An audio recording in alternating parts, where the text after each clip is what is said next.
Hello and welcome back to another video. Hope you guys are doing wonderful.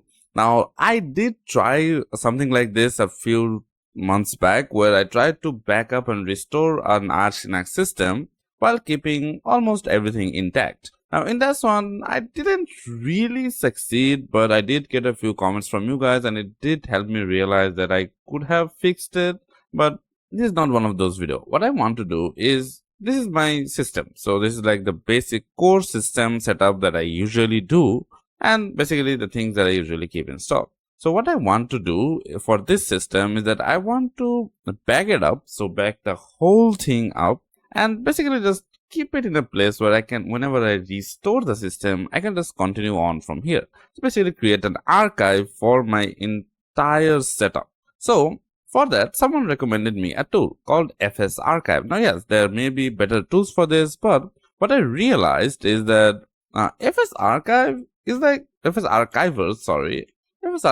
is like really easy to use. Like, it's like hilariously easy to use. So it like doesn't have like really difficult syntax and stuff, and the page looks like it's from the 90s. So you know it's a good tool when the website looks like this. It's like really great.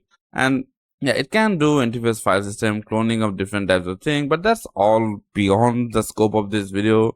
I'm not doing a really deep dive into this. What I'm trying to do is kind of see how this works. So first up, how do we actually install this quote-unquote archiver thing? So what we have to do is use Yay for this, and in case you didn't know, there is another way we can install all packages. So if I do search for FSArchiver Arch Linux, you'll see like it will in here. So this is the manual, this is the page. So this is basically the all page for this. Oh no, it is available in the main pacman directory, which is great. Oh yeah, it is included in the pacman directory. My bad, I'm really sorry. I think yeah, for the git package we can go to our, so that makes things a lot easier. So you can do sudo pacman-sy, so it refreshes it automatically, and then we can go to FSArchiver. Oh, there you go. So yeah, it is available in the all package, which is great. Yeah, there we go. So if I just do this, it should install it, and it's a pretty lightweight application, but I don't have A1 installed in this system. So what I want to do is install the Yay, install Yay and see if that it retains that information. So if I do like git clone, in case you don't know how to install Yay, you can watch this video. It's really easy to do. You can do awa.archlinux.org. I basically have this memorized at this point, yay.git, and hit enter. It should clone into Yay, and then we can do cd Yay, and then make pkg-si. There you go. Now we have our Yay installed.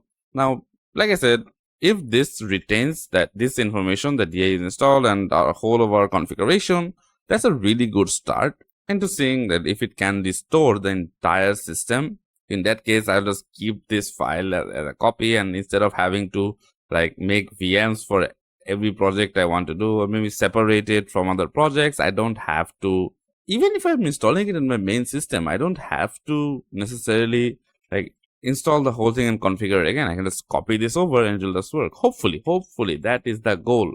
Knock on wood, hopefully that works. Anyway, I did a bit of research on this, and let me see where I have put my notes. Okay, so here it is. I found it. Let's go over some basics. So you have seen how to install it. It's like really easy to install, and here is the basics. The full command should look like something like this. So I'll make it a bit larger. So hopefully, yeah, there you go. So yeah, it should look something like this, where we have the FSArchiver, save fs, the z is 9. So make sure it is from 0 to 9, depending on how big of a compression you want to do. 9 is the maximum. Then the -j is for how many threads we want to configure for this, or how many threads we want to use. If you have like a 100 core processor, you can have multiple and it will be faster. Then we have the v, which means it will explain or show you what it's doing. Then we have -s, something. So -s is basically specifying if we want to split it or not. If we use this flag, it will split the file in this many megabytes. It is calculated in megabytes. So if we do 2000, it will split it every 2 gigabytes. Then dash A is basically ignoring any errors we get, which is not recommended, but in case you are doing this in a live system, then we have to use it because we can't make our system read only. But if you are doing this from a live system, make sure to unmount your system first, like the installed system first, then run the like similar command to this where you can skip this. Anyway, then we have this directory right here which specifies where the backup will be. So this is my backup directory. Make sure to have it on a separate drive from your system. And then we have to specify the name for it, and .fsa is the file extension. So basically the compression which it will be using. Then this is what we want to back up. So since we're doing save fs, it will just back up the entire file system. So we need to have an entire file system given to it. The -e will exclude any directory given to it. So we're excluding temporary, we're excluding this is a wildcard. So if you want to have a entire directory that you don't want to have included, then you can do start. And in here, we're doing /home/start. So any user, and then /.cache. So any user that has the .cache file will not be included. I mean, like any user's .cache file will not be included, but other files will be included. Then we have -e, and then var/temporary, which we do not need, and the var/cache, which again we do not need. Temporary files and the cache files do not need. Like we don't need it. So that should be about everything. So if I press enter, it should hopefully install, like back up everything. So it will take a bit of time, like I said, depending on how big the file is. And you can see it is going a bit faster as we are skipping all the cache files. So depending on how big your system is or what you are excluding and including, this should go on relatively faster or slower. Now, like you saying, I am including my entire user as I will be using this file as kind of like a template for my other system. And since I always use the same user, it kind of doesn't make sense for me to make a separate user, like not include the home directory and whatnot. But hey, if you have some files on your downloads or documents file that you don't want included, you can specify those in there as well. Like I said, using the wildcard. And again, if you are confused about something, make sure to join the Discord server. And I forgot, if you like subscribe to the channel, man, if you are not subscribed still, make sure to join the Discord and ask for help. There are people in there that will help you, or I am relatively active on there, so I can help you if you do choose to go on there. The links will be in the description for Patreon and all that stuff where you can help me out on this channel. And yeah, anyway, we have it backed up. Now let's see if it backed up or not. So yeah, there we go. It is backed up, and you can see it's only 600 megabytes. So my system is really light. I think it was over 2 gigabytes because just for cache alone, it has that many cache. So yeah, I think I should clear my cache. I'll do that. But along with system, what I like to do is also back up my boot directory. So it will be a similar command. I'll just skip all the exclude. I'll just do it to 1 and then rename it to boot. I like to, like I said, back up both my boot and my system. So in case my boot fails, I can just restore that. So if I press enter, it will just back up my boot directory. So that's about it for my backing up part. Now, how do we restore it? The first thing that I would recommend you doing is, as soon as the backup is done, just unmount the drive, because I will unmount it because I will nuke the system right now. So there you go, it is unmounted. So what I will do is sudo rm -rf, and again, do not try this with your system. If it's your active system, do not try it. I'm doing this in a VM, so it is a relatively controlled environment. Now let us see if I do / and then -no - oh my god, -no -preserve. Oh my god, it doesn't want to die. No preserve -root. Now this will not delete everything because Arch is smarter than that, but it will break most things. So yeah, this is just for demonstration purposes. As you can see, it is deleting most things, and you can see it's already starting to break a bit. So yeah, let's give it a bit of time. And yeah, I think it does go till here, and then it just kind of stops and it breaks. So you can see this is broken, this is broken. So let us say this is the point where system is at, where system is broken. like something's not working. So yeah, we'll just close this. The order is still there. That's great. You can see there's like create new. There are things here, but we are missing a few options here. Anyway, so what do we do? Now, as you can see, we can't even turn it off. So I will just close this, turn it off, go to settings, and just have a DVD. So ISO, make sure to have a backup ISO of your system in case you want to do this, because you will need a backup ISO to kind of restore it. So there we go. If I just connect it now, hit start, what it will do is, there you go. It will just open up in the ISO. We'll go in here. Now, this is the whole reason why I liked it so much, is the simplicity of it and how easy it is to use. Like, you don't need a PhD to use it. Let me just make it a bit bigger. Set font -124B. So it's a bit larger. And the good thing is the Arch ISO does come with FSArchiver. So if you do FSR, you can see FSArchiver, hit tab and it will auto-complete it. But the first thing is, if I do lsblk, you'll see we need to first mount our backup drive.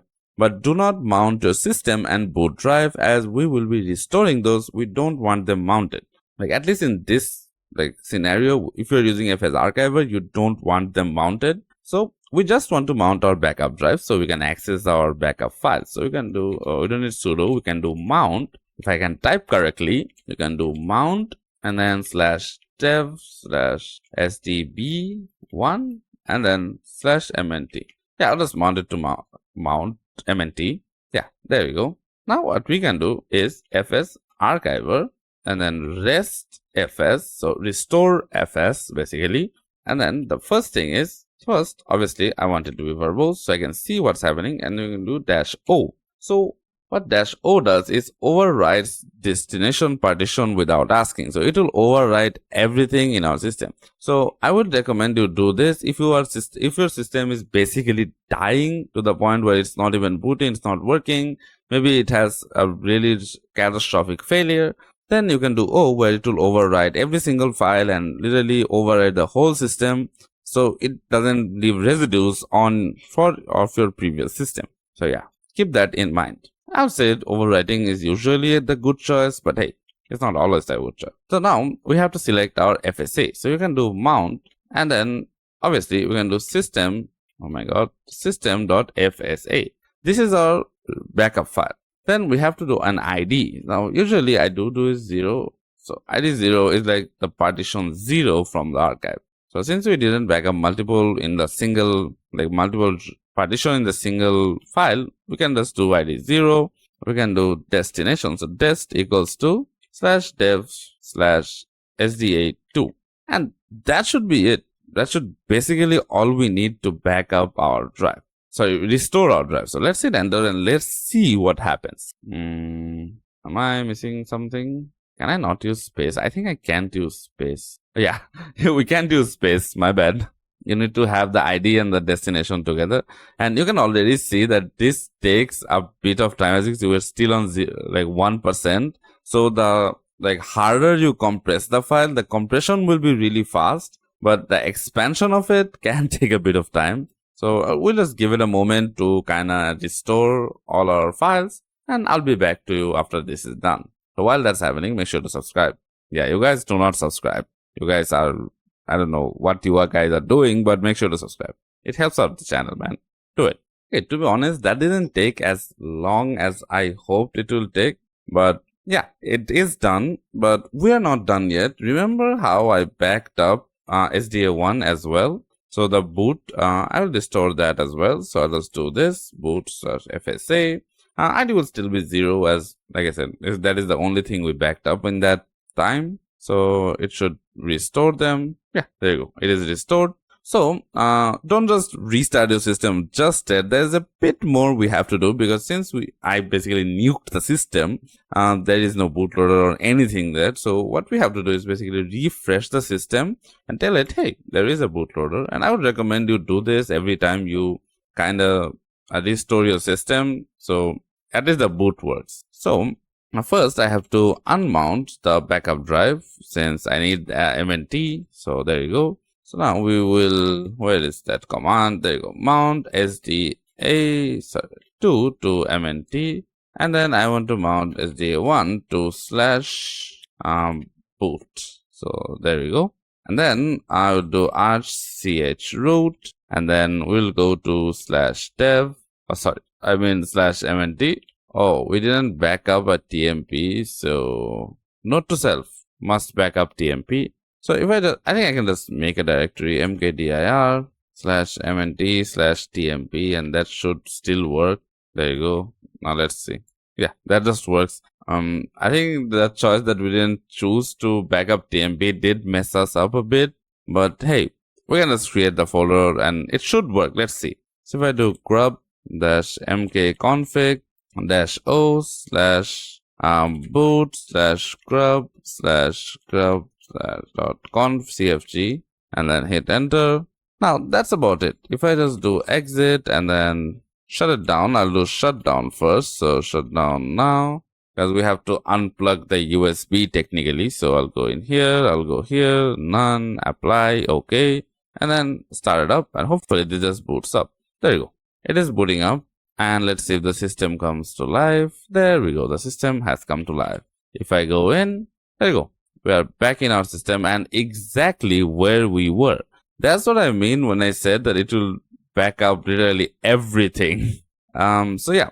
So we have to modify this command a bit where I think we have to keep the temporary, but I would say no, that isn't really necessary. These are temporary files and you will, like, sometimes you will just delete them either way.